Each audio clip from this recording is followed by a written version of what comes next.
tẹ̀síwọ́ wájú. Ikọ̀ Manchester City òun ló ti fẹnu ọ̀rọ̀ kò pẹ̀lú ikọ̀ Benfica láti rí pé wọ́n ra agbábọ́ọ̀lù lọ́wọ́ ẹ̀yìn fún ikọ̀ Benfica lásìkò tá a wà yìí ní owó tó tó €65 million ìyẹn Ruben Dias lásìkò tá a wà yìí pápá àpájámọ̀ tẹ̀síwọ́ wájú. Látàrí bí ikọ̀ Manchester City bí wọ́n ṣe rí àyè lọ́wọ́ Leicester City ìyẹn àmì ayò 5-2 olùkọ́ni ikọ̀ Man City Pep Guardiola ó ti sọ di mímọ̀ wípé ìṣòro tí ikọ̀ Manchester City ń kojú lásìkò tá a wà yìí ó kọjá ìṣòro ọwọ́ ẹ̀yìn nìkan o pé àwọn ìṣòro tó láàkì gan wọ́n ní ó ń bá ikọ̀ Manchester City fínra lásìkò tá a wà yìí pápápá ẹjá mọ̀tẹ̀ sọ̀wọ́ iwájú Rasaq Aṣàfihàn bá ń kí àwọn èèyàn kúrò lẹ́nu kí n tẹ́tí náà fàní àti mọ́ gbọ́ wa. ẹ kúrò lẹ́kùn gbára lé akúṣẹ́ látàárọ̀ Sodiq Razak Aṣàfihàn lórúkọ mi ẹ má bá wa kálọ. Razak Aṣàfihàn já bẹ̀rẹ̀ ìròyìn láti ìròyìn ilé ìtúnṣe bẹ́ẹ̀ tó hàn dé pápájọ tá a bá ń sọ̀rọ̀ nípa ìròyìn ilé tó hàn dé lábẹ́lé níbi tí William Troost-Ekong ti ṣe agbábọ́ọ̀lù ọmọ orílẹ̀-èdè wa Nàìjíríà tó ti já àǹfààní àti juwọ́ sáwọn agbábọ́ọ̀lù rẹ̀ ìyẹn àwọn akẹgbẹ́ rẹ̀ o nínú ikọ̀ eléyìí tí ó wà tẹ́lẹ̀tẹ́lẹ̀ ìyẹn ní Udinese tó sì jẹ́ pé lásìkò tá a wà yìí ó ti ṣetán láti gbáràkàsídà darapọ̀ mọ́ Watford lásìkò tá a wà yìí. ẹ rí i pé Ekong agbábọ́ọ̀lù lọ́wọ́ ẹ̀yìn tó ṣe dáadáa fún orílẹ̀-èdè wa Nàìjíríà ni arákùnrin dẹ̀ ṣe dáadáa ẹ dẹ̀ rí i pé nínú ọkọ̀ Udinese ẹ rí i pé níbi tí wọ́n ti fi ẹ̀yìn àwọn akẹgbẹ́ wọn jẹlẹ̀ nínú ìdíje German Bundesliga lópin ọ̀sẹ̀ yẹn tí wọ́n fi ẹ̀yìn Hellas Verona tí wọ́n fi jẹlẹ̀ ẹ rí i pé Ekong ẹ rí i pé kò sí lórí pápá orí ìjókòó ló wà ẹ dẹ̀ rí i pé ó wọ́n ń da ìgbà mìíràn lè wò pé ikọ̀ Watford pé wọ́n sì nínú ìdíje líìgì ilẹ̀ Gẹ̀ẹ́sì àkọ́kọ́ pé Championship òun ni wọ́n wà àwa lè máa wò bẹ́ẹ̀ bọ̀ Ekong ni ó wò wípé inú ọkọ̀ Udinese tó ń wá yìí òun ò fi bẹ́ẹ̀ wá máa rí bọ́ọ̀lù gbà tààrà dàbí ti tẹ́lẹ̀ mọ́ bóyá òun ó jọ ní àjọsọ ọ̀pọ̀ ọ̀rọ̀ pẹ̀lú àwọn aláṣẹ Watford àti olùkọ́ni Watford wípé tí má ti wá darapọ̀ mọ́ yín o ṣé mọ̀ rí bọ́ọ̀lù gbà lóòrèkóòrè àyàfi tí ń bá fara ṣìṣe bẹ́ẹ̀ wọ́n ti fi Ekong lọ́kàn balẹ̀ wípé ó mọ̀ rí bọ́ọ̀lù gbà lóòrèkóòrè lọ́dọ̀ wa òun náà ni ó fi wò pé kóun jókòó síbì kan kóun mọ̀ rí bọ́ọ̀lù gbà ó ṣe kí ni yóò tún kò dáa tó yóò dáa kóun lọ darapọ̀ mọ́ ikọ̀ bọ́ọ̀lù tóun ó ti mọ̀ ṣe kí ni tóun ó ti mọ̀ rí bọ́ọ̀lù gbà lóòrèkóòrè ẹ dẹ̀ rí pé orílẹ̀-èdè wa Nàìjíríà ẹni tó jẹ́ olùkọ́ni wàyẹn Genetro ó sábà máa ń ṣe àmúlò ó dẹ̀ tún sábà máa ń pe àwọn agbábọ́ọ̀lù wá sílé wá kópa fórílẹ̀-èdè wa Nàìjíríà ìyẹn àwọn agbábọ́ọ̀lù tó bá ń kópa bọ́ọ̀lù tí wọ́n wà nílẹ̀ Yúróòpù èmi rí i pé Troost-Ekong ó ti rò ó kó tó ṣe kíni kó tó lóun ó gbéra tán bí ajá sísì kó òun ikọ̀ Udinese lọ darapọ̀ mọ́ Watford sóòbí mi sì rí àríyàn. ọ̀dà pápá Razak Aṣàfihàn jámọ̀ sọ̀rọ̀ lórí ọ̀rọ̀ ilé tó láǹfààní àti àdé lásìkò tá a wà yìí tó sì jẹ́ pé ó ní í ṣe pẹ̀lú ìfẹsẹ̀wọnsẹ̀ alẹ́ òní níbi tí ikọ̀ Arsenal àti Liverpool tó ti mọ láǹfààní àti mọ wá oríṣiríṣi ọ̀rọ̀ òun náà ló ti láǹfààní àti mọ jẹyọ lásìkò tá a wà yìí tó sì jẹ́ pé àwọn èèyàn ti ń sọ wípé ó ṣeé ṣe kó jẹ́ wípé ikọ̀ Arsenal wọn borí ikọ̀ Liverpool lálẹ́ yìí síbẹ̀ ni ọ̀rọ̀ sórí lápá ọ̀dọ̀ tiẹ̀. ẹ rí i pé tó bá kọjú sẹ́nìkan ẹ̀yìn ló máa ń kọ sẹ́lòmíì bí ìlú gángan tí àwọn olólùfẹ́ ikọ̀ ẹgbẹ́ agbábọ́ọ̀lù Arsenal ó bá wí wọn ò ní Arsenal ní ó borí tí àwọn ti Liverpool ní ó bá wí wọn ò ní Liverpool ní ó borí. ọmọ tó jẹ́ sọ bẹ́ẹ̀ Razak Aṣàfihàn olùkọ́ni ikọ̀ Liverpool ìyẹn Jurgen Klopp ó ti ń kọminú lórí àwọn ìfaraṣèṣe táwọn agbábọ́ọ̀lù rẹ̀ ní. ẹ rí i pé à ń gbọ́ pé ó ṣeé ṣe kí Thiago Alcantara àti Alisson Becker lẹ́yìn tó jẹ́ aṣọ́lé Liverpool kó mọ̀ lè sí lórí pápá látàrí ìfaraṣèṣe wọn pé wọn ò ṣe kíni wọn ò gbára mọ́tò ní pápá àṣírí àwa lè sọ wípé bẹ́ẹ̀ ni ikọ̀ bọ́ọ̀lù Arsenal ṣe kíni yóò ṣe fẹ̀yìn Liverpool jẹlẹ̀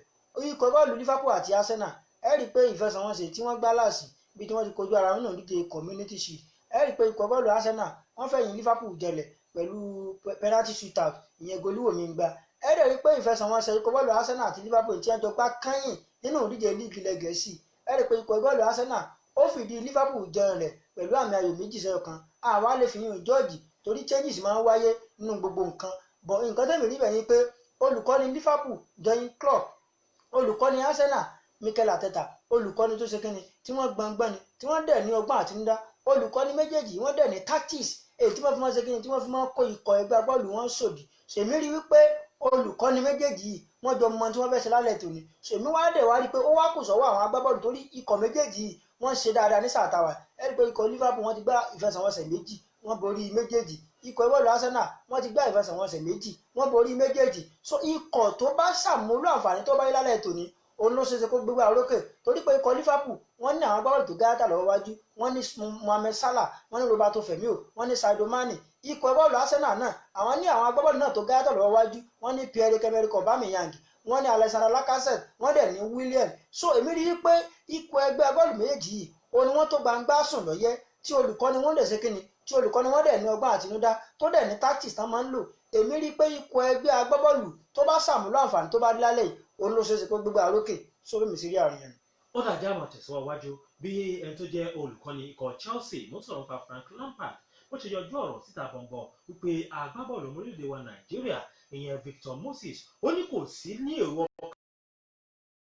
àwọn lo agbábọ́ọ̀lù ní sísìn ilé ìta wàyí. ẹ rí i pé Victor Moses ó ti wà ní ikọ̀ ẹgbẹ́ agbábọ́ọ̀lù Chelsea ó ti tọ́jọ́ mẹ́ta ẹ dẹ̀ rí i pé Victor Moses ó ti lọ sí inú kọ̀míìn tó ti lọ sí àdéhùn aláyàlò tó lóyìnbó ń pè ní loan deal ẹ rí i pé ó ti tó bíi méjì mẹ́ta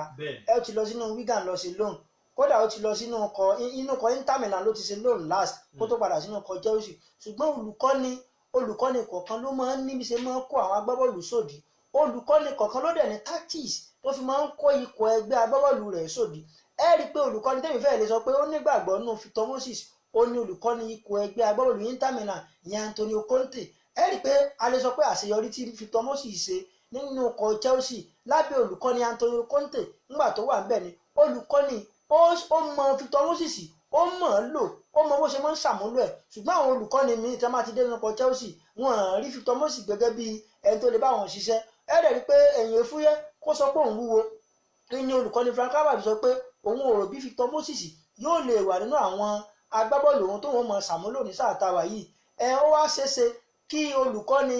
ikọ̀ ẹgbẹ́ bọ́ọ̀lù Inter Milan ìyẹn Antonio Conte kóhùn rí wípé ẹni tẹ́ lẹ́yìn ò mọ̀ lò èmi sì mọ̀ lò ẹ bá mú un so ó kù sọ́wọ́ Victor Moses náà tí ó tètè bá àwọn aláṣẹ ikọ̀ bọ́ọ̀lù Chelsea sọ̀rọ̀ pé ẹ dákun mo fẹ́ gbéra ẹ jẹ́ n kú òǹbí olùkọ́ni ti ní òun ò ní mọ̀ ṣe kíni òun ò ní mọ̀ lò mí déédéé so nǹkan tí èmi rí bẹ̀ ṣùgbọ́n tẹ́mi bá ní kẹ́mi ó wò ó ṣe tó pẹ́ Victor Moses ó sọ kíni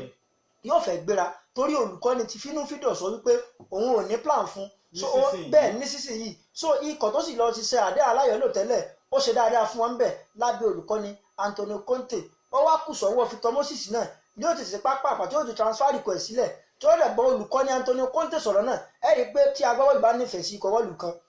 tó bá nífẹ̀ẹ́ sí olùkọ́ni wọn á máa pera wọn lórí aago ìyẹn orí ẹ̀rọ ìbánisọ̀rọ̀ tí olùkọ́ni náà bá dẹ̀ nífẹ̀ẹ́ agbábọ́ọ̀lù á máa pe agbábọ́ọ̀lù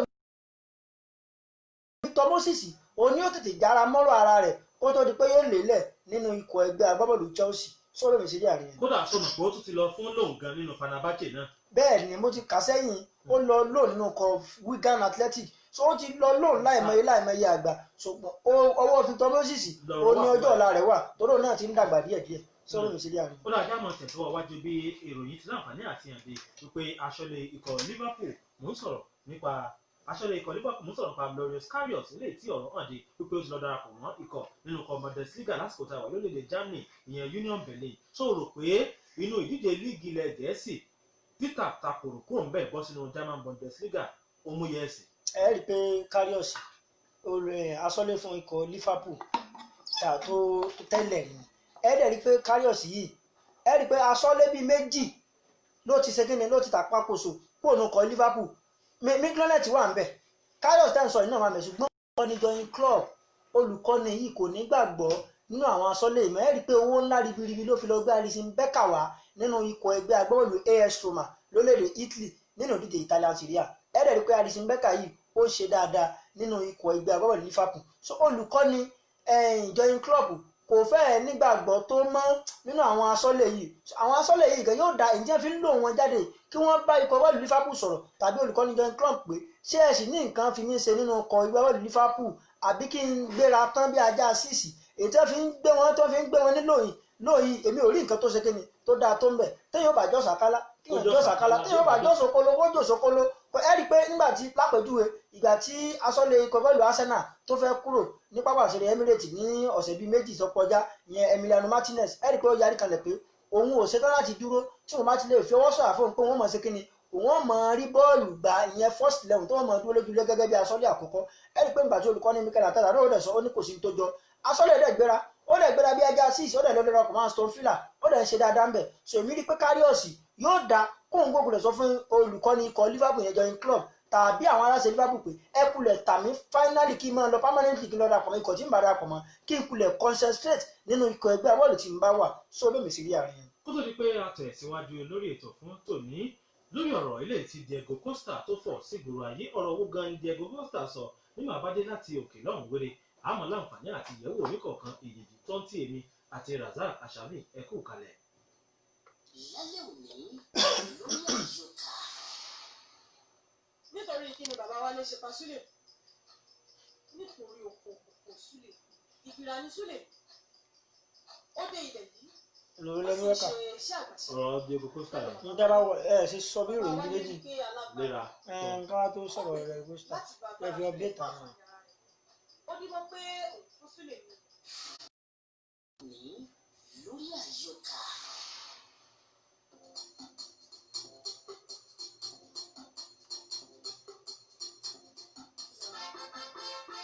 Barcelona ended their interest in Lautaro Martinez. ẹ ká sọ pé wọ́n fẹ́ olùkọ́ni Ronald Koeman Memphis Depay. ó yá pápápá ìròyìn eléyìí tó láǹfààní àti máa tẹ̀ wá lọ́wọ́ ó di oyè mọ́ wọn yóò wá wípé wọ́n ti láǹfààní nínú ikọ̀ Barcelona àwọn aláṣẹ nínú ikọ̀ Barcelona wọ́n sọ wípé lásìkò yìí wọ́n ti gbé òté kúrò tó sì jẹ́ pé wọ́n ti fẹnu ọ̀rọ̀ kò tó jẹ́ pé wọn ò fẹ́ agbábọ́ọ̀lù eléyìí tí orúkọ rẹ̀ jẹ́ Lautaro Martinez eléyìí tí wọ́n ti ń wò pé bóyá yóò darapọ̀ mọ́ wọn tẹ́lẹ̀ ni wọ́n ti sọ pé àwọn ti parí ọ̀rọ̀ lórí rẹ̀ pé gbójú ń bẹ̀ ọ̀nà ni ìròyìn òun láǹfààní àti bá dé Razak Ashabi kí lórí sí ìgbésẹ̀ olùkọ́ni ikọ̀ Barcelona èyí Ronald Koeman. ẹ rí i pé báyìí ní í ṣe nǹkan mi kò yí padà ẹ dẹ̀ rí i pé olùkọ́ni fún ikọ̀ ẹgbẹ́ bọ́ọ̀lù Barcelona lásìkò tá a wà ìyẹn olùkọ́ni Ronald Koeman ó ní àwọn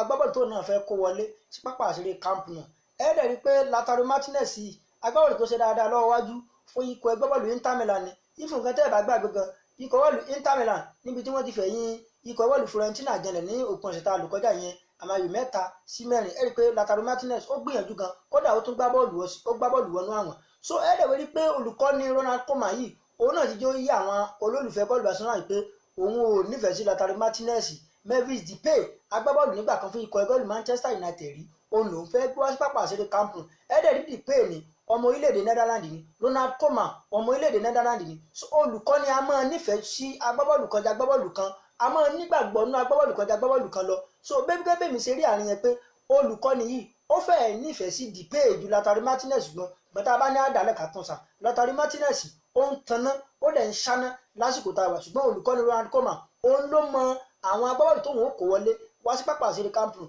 tí ó fi rí àṣeyọrí eléyìí tó gáyàtà sí so bẹ́ẹ̀ mi ṣe rí àárín yẹn. ó dá pápápá ọ̀rọ̀ tí Diego Costa sọ tí a ní àmọ́ láǹfààní àti bu àwọn èèyàn wa gbọ́ òun náà ni pé òun kò yé òun tó bí ìgbà bọ́ọ̀lù Barcelona bí wọ́n ṣe gbà kí wọn gbá bọ́ọ̀lù tó ti làmìlaka tó ti lápá rere bíi Luis Suarez tàṣẹ kúrò nínú ọkọ̀ Barcelona. ẹ rí i pé gẹ́gẹ́ bí mo ti ṣe sọ olùkọ́ni ló máa ń ní tactics tí wọ́n máa ń lò tí wọ́n dẹ̀ máa ń ní ọgbọ́n àtinúdá tí wọ́n dẹ̀ máa ń ní bẹ́sẹ̀ máa ń gbá bọ́ọ̀lù lórí pápá ẹ rí i pé ńgbà tí olùkọ́ni yìí dé sínú ọkọ̀ bọ́ọ̀lù Barcelona ìyẹn Ronald Koeman ẹ rí i pé sọ wípé àwọn agbábọ́ọ̀lù kan ti wà tí wọ́n ti da arúgbó kùjọkùjọ tẹ́pẹ́ wọ́n kàn ń gbowó sí kínni wọ́n ń gbowó fẹ̀yìntì ni pé òun fẹ́ sí kínni òun fẹ́ lé wọn kó ẹ dẹ̀ rí i pé ara rẹ̀ náà ni Arturo Vidal tóun ti lọ darapọ̀ mọ́ ikọ̀ ẹgbẹ́ agbábọ́ọ̀lù Inter Milan ara rẹ̀ náà ni Luis Suarez tóun ti lọ darapọ̀ mọ́ ikọ̀ bọ́ọ̀lù Atletico Madrid ẹ rí i pé lẹ́yìn ìgbà tí Luis Suarez lọ darapọ̀ mọ́ Atletico Madrid tán ẹ rí i pé ẹni tó jẹ́ balógun ikọ̀ bọ́ọ̀lù Barcelona ìyẹn Lionel Messi ó fi àìdùnnú rẹ̀ hàn pé ọmọwọ́ ara wọn táwọn àtijọ́ lé ní àjọṣepọ̀ léyìí tó gún mọ́ irú agbábọ́ọ̀lù báyìí lẹ́wọ́ ṣe kínni lẹ́jẹ́ kó lọ darapọ̀ mọ́ Atletico Madrid ẹ rí i pé Messi ṣe kínni ó fi àìdùnnú rẹ̀ ó fi hàn ṣùgbọ́n báyìí ní í ṣe nǹkan mi kò yí padà olùkọ́ni Ronald Koeman òun lolùkọ́ni òun dẹ̀ ni wọ́n gbéṣẹ́ fún tí ikọ̀ ẹgbẹ́ bọ́ọ̀lù Barcelona ọ̀bàdàn ṣe àṣeyọrí òun ni wọ́n ṣe kínni òun ni wọ́n pè jókòó pé wàá lu tẹnu rẹ̀ iṣẹ́ tá a gbé fún ọ ò ṣe dáadáa ẹ dẹ̀ rí wípé Luis Suarez ní òpin ọ̀sẹ̀ tá a lò kọjá níbi tí ikọ̀ bọ́ọ̀lù Atletico Madrid tí wọ́n ti na àwọn ojúgbà wọn pẹ̀lú àmì ayò 6 sí 1 ẹ rí i pé wọ́n gbé Luis Suarez wọlé ó dẹ̀ gbá àmì ayò 2 wọlé kódà ó tó ṣe ìrànlọ́wọ́ tó lóyìnbó ń pè ní assist èmi rí i wípé Luis Suarez ó ti kúrò nínú ikọ̀ bọ́ọ̀lù Barcelona ó dẹ̀ ń ṣe dáadáa níbi tó wà torí pé kéèyàn tó lè gbá bọ́ọ̀lù àkọ́kọ́ rẹ̀ nínú ikọ̀ tó darapọ̀ mọ́ kí wọ́n tó gbé wọlé kì í ṣe pósítàtì o wọ́n gbé wọlé ó dẹ̀ gbá ní ayò 2 wọlé ó dẹ̀ tún ṣe assist èmi rí i pé agbábọ́ọ̀lù ó sì ṣe kíni ó sì kù lára rẹ̀ kì í ṣe talangànà so èmi rí i pé olùkọ́ni Ronald Koeman kò ní gbàgbọ́ nínú àwọn Luis Suarez àwọn atrofida òun wò pé ọjọ́ ti ṣe kíni ọjọ́ ti lọ lórí wọn onójú ògbèsè tó gbé bẹ́ẹ̀ ni ìrísà gbogbo eré bọ́ọ̀lù aláfẹsẹ̀gbá náà sì ni wọ́n tún àwọn olùkọ́ni àtàwọn ikọ̀ ẹgbẹ́ agbábọ́ọ̀lù wọ́n tún máa ń kọ̀nsídà ọjọ́ orí ọdún mélòó ló kù tẹ́lẹ̀ oṣù kínní tí ó lò tí ó fi wá máa jẹ tí ó fi lè gbá bọ́ọ̀lù dáadáa mọ́ èmi rí i pé olùkọ́ni Ronald Koeman ó nípinnu olódẹ̀mẹ́ tó fẹ́ ṣe so àwọn olólùfẹ́ ikọ̀ ẹgbẹ́ olùgbà Arsenal wọ́n ṣe kínní wọ́n ò ní sùúrù fún ni kí wọ́n jó ṣe tó fẹ́ ṣe kó lè bá aláṣeyọrí tó fẹ́ ṣe kó lè bá àrí ṣe sọ bí mi ṣe rí àárín yẹn. ọ̀dà sójà go sójà kọ Barak bìmí náà ní ọ̀rọ̀ ọ̀hún ló láǹfààní àti ìbádé nítorí pé bí Luis Suarez ti láǹfààní àti tàṣẹ kúrò nínú ikọ̀ Barcelona ó ní ọ̀rọ̀ hàn dé wípé ẹgbẹ́ agbábọ́ọ̀lù Barcelona wọ́n ti ṣetán báyìí láti rí i pé wọ́n ra agbábọ́ọ̀lù Sergio Dest láti inú ikọ̀ Ajax tó jẹ́ pé agbábọ́ọ̀lù ọ̀hún yóò ṣe mẹ́díkà rẹ̀ lọ́sẹ̀ tá a wà nínú rẹ̀ tí ó sì láǹfààní àdàràpọ̀ mọ́ ikọ̀ Barcelona lórí àdéhùn ọlọ́dún 5. kò sí a ti sọ ẹ rí i pé olùkọ́ni yìí olùkọ́ni tó jẹ́ olùkọ́ni tó gbọngbọ́n ni olùkọ́ni tó dẹ̀ sí kíni tó dẹ̀ ní ọgbọ́n àtinúdá ni tó dẹ̀ ti làmìlaka nílẹ̀ Yúróòpù èmi rí i pé ó mọ ohun tó fẹ́ ṣe ó dẹ̀ ní àwọn agbábọ́ọ̀lù tó wò pé tóun bá kó wọnú ikọ̀ ẹgbẹ́ bọ́ọ̀lù Barcelona wọ́n fi ti pattern of play tòun ẹ rí i pé ikọ̀ ẹgbẹ́ bọ́ọ̀lù Barcelona wọ́n ní pattern of play tiwọn tí kìtà kàlà mọ̀ wọn sí gbà sí mi kí n gbà sí ọ ká gbà sí ojúlé alátakò wa olùkọ́ni Ronald Koeman náà òun náà ní pattern of play tiẹ̀ ó ní àwọn agbábọ́ọ̀lù tó ní ọkọ̀ wọlé tí ó fi fìtì sí pattern of play tiẹ̀ tó ní òfin ṣàṣeyọrí tó gáyàtà nínú ikọ̀ ẹgbẹ́ agbábọ́ọ̀lù Barcelona èmi ò rí nǹkan tó burú mbẹ̀ ló ní ara tí olùkọ́ni yìí lérí tó ń ṣe ní ìgbà tí ó bá wá ṣe gbóhun tó ṣe tán tí ò wá láṣeyọrí ṣe nínú ikọ̀ ẹgbẹ́ Barcelona òun la tó lè máa bú pé kò ṣe kíni kò ṣe dáadáa tó sọ́dọ̀ mi sí rí àárín ẹni. ó dáa kó tó di pé a máa lọ láǹfààní àti máa tẹ̀síwájú sẹ́bi pé àwọn èèyàn láǹfààní àti pè wọlé lórí ètò fún ti ìrọ̀lẹ́ ètò ní ẹjá dókè lọ́hùn lórí ká lọ polówó ọjà nígbà tá a bá ti gba polówó ọjà dé a sì ojú òpó lẹ àmọ́ ìfẹsẹ̀wọnsẹ̀ tó ń lọ láàrin ikọ̀ Aston Villa àti Fulham lásìkò tá a wà yìí half time òun náà ni wọ́n wà tó sì ṣe pé Aston Villa wọ́n ti fi àmì ayò méjì lékè ikọ̀ Fulham lásìkò yìí à ń padà bọ̀ tá a bá dé láti ojúde lọ́hùn.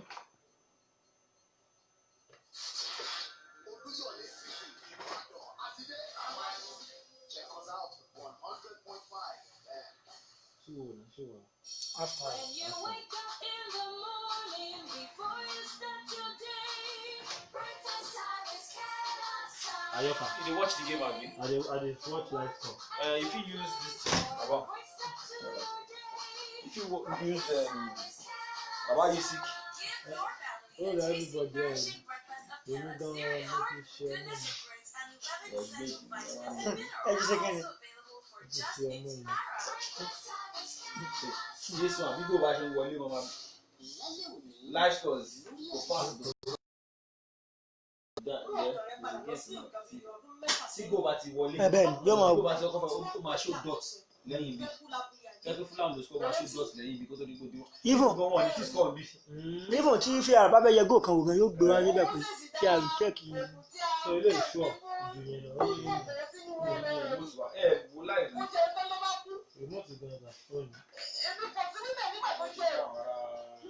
ẹ wá ní wọlé ẹgbà pé ní o kápìlìtì Arsenal Liverpool Arsenal Liverpool. wọ́n dẹ̀ dà sí pé òun bá ti sọ Off the court lálẹ́ ẹ má wàá sàn lé nígbà náà ẹ máa sọ̀rọ̀ kan lẹ́ẹ̀mẹ́fà. sílé lọ. Ó yá ẹ káàbọ̀ padà láti ojúde lọ́hùn-ún pápápá Razak Àṣàbí àwọn tó jẹ ẹ̀bùn wa lọ́jọ́ Jímọ̀ tó kọjá àti rí ìpè wọn 07032324940 tàbí 0909888150 ojú òpó méjì ilé ìtẹ́ fi pè wọlé nínú ìrọ̀lẹ́ tòní náà. Off the post lálẹ́ òní pẹ̀lú Ọládàpọ̀ Ọ̀kúnnòbí àti àwọn ikọ̀ rẹ̀ lálẹ́ òní náà tẹ́sí láǹfààní àti fi ẹ̀bùn tó lówó ra ẹ̀ fi ṣèpàjẹ́ lórí ètò lálẹ́ òní láago 8:30 lálẹ́ òní lórí ìkànnì alágbèríkà yìí Inspiration 100.5 FM. Ọ̀dà ta ló ń bẹ lójú òpó hello. Hello. Hello. Àwọn ò rí lò ta ló ń bẹ ń bí hello. Ẹ kúrò lẹ́ o. Orúkọ yín bọ̀lẹ̀ tí ń pè wá. Arìnrìn láti Ìṣẹ́yìn. Arsenal Liverpool ní alẹ́ òní bó ní nǹkan ti rí. Arsenal máa mú 3-2 3-2 Arẹ́niyáyá láti Ìṣẹ́yìn ẹ ṣeun. Arsenal máa win 3-2. táwọn bẹ́ẹ̀ bí ìfẹsẹ̀wọnsẹ̀ tó ń lọ lọ́wọ́ ikọ̀ ẹgbẹ́ ìlú Aston Villa wọ́n tún ti fi kan lé ó ti di àmì ayò 3-0. ní wọ́n ṣẹ̀ wọlé second half. bẹ́ẹ̀ ọ̀dà ta ni bẹ́ẹ̀ ń bí hello ẹ kúrò lẹ́ o. ọ̀gbẹ́ni Abbas láti Olúnlọ́yọ̀. Arsenal Liverpool lálẹ́ òní bó ni nǹkan ti rí. Arsenal 4. ẹ ṣeun 07032324940 tàbí 09098888. hello ẹ mọ̀ kúrò lẹ́ o. Ìdòwú láti Ayégún bó ni nǹkan ti rí lálẹ́ òní nígbà tí Arsenal àti Liverpool bá láǹfààní àti wọn kojú ara wọn. Arsenal 2 Liverpool 1. Ìdòwú láti Ayégún ẹ ṣeun. hello ẹ kúrò lẹ́ orúkọ yín bọ̀dẹ̀ tí ń pè wá. Ìmáàmù olówó kọ́sítọ́mà dáadáa ni ẹ kúrò lẹ́. yes sir bó ni nǹkan ti rí lálẹ́ òní.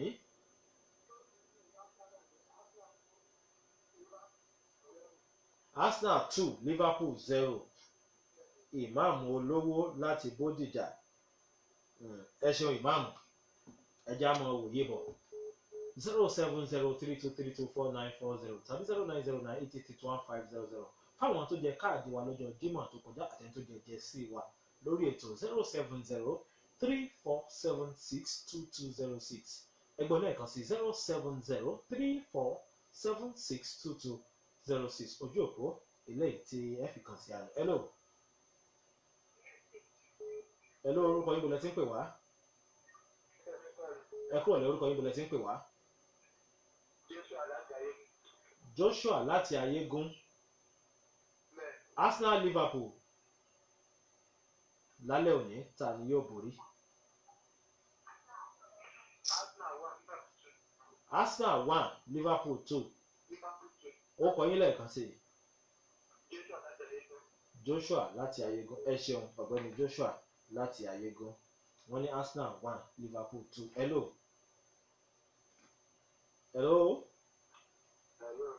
ẹ kúrò lẹ́ orúkọ yín bọ̀lẹ̀ tí ń pè wá. à ń gbọ́ yín o. Liverpool máa win 2-1. ó kọ yín lẹ́ẹ̀kan sí i. Táíwò láti Ìyànà Àgbàlá. Razak Asharin àwọn èèyàn sọ̀rọ̀ wọ́n predict èèyàn méjì wọ́n ní Liverpool ó borí nígbà tí àwọn tó kù wọ́n ní Arsenal yóò borí. ìwòye ń kálukú sọ̀tọ̀ọ̀tọ̀ ṣùgbọ́n ikú bọ́ọ̀lù méjèèjì ìfẹsẹ̀wọnsẹ̀ láàrin ikọ̀ méjèèjì yóò gbóná ṣùgbọ́n ikọ̀ bọ́ọ̀lù tó bá sàmúlò àǹfààní tó bá rí òní yóò borí ṣé o gbé mi sí rí àárín yẹn. Razak Asharin ó ní ẹgbẹ́ bọ́ọ̀lù tó bá ṣe àmúlò àǹfààní tó bá ní òun náà ló ṣeé ṣe kó jáwé olúborí lálẹ́ òní lásìkò tíkọ̀ Arsenal tẹ̀bẹ̀ wọn láǹfààní àti máa gbéná kojú ikọ̀ Liverpool. Razak Asharin ìjà àwọn gbogbo ẹ̀ka máa láǹfààní àti sọ̀rọ̀ fótò ní ìpàdé wa ó ti di lọ́la láṣẹ Elédùmarè. Razak Asharin ìbá káwọn ìpò ọ̀rọ̀ lẹ́ẹ̀kan sí. ẹ̀yin aráalé ẹ ṣé tẹ́ bá a fẹ́ gbọ́ tòní ẹ tún jáde pàdé lọ́la Sodiq Razak Asharin lórúkọ mi ó dàárọ̀. ẹ má gbàgbé o up the post ń bẹ lálẹ́ òní pẹ̀lú Ọlọ́dàpọ̀ Òkúnnùbí young striker àti gbogbo àwọn ikọ̀ rẹ̀ lọ́jọ́ máa tukọ̀